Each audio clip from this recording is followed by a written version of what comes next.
So this is me trying to make oatmeal pancake. I am surprised at how well it come out. I was supposed to video when I was making up the batter, but I did not remember to record. But this is the outcome and I'll show you the finished look. So this is the finished look of my oatmeal cookie.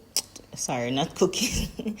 My oatmeal pancakes, and I'm excited to try them because this is actually, I think it's my first time trying oatmeal cookies with scrambled eggs and some blueberries. I don't have any pancake syrup, so I'll be just having them like this.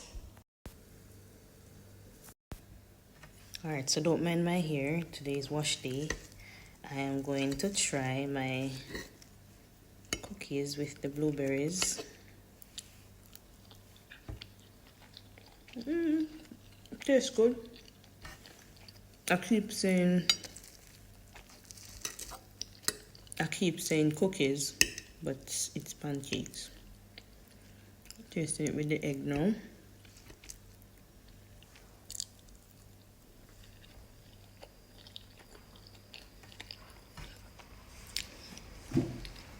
Ready for putting a house? Wife material kind of thing. Ready for the horse.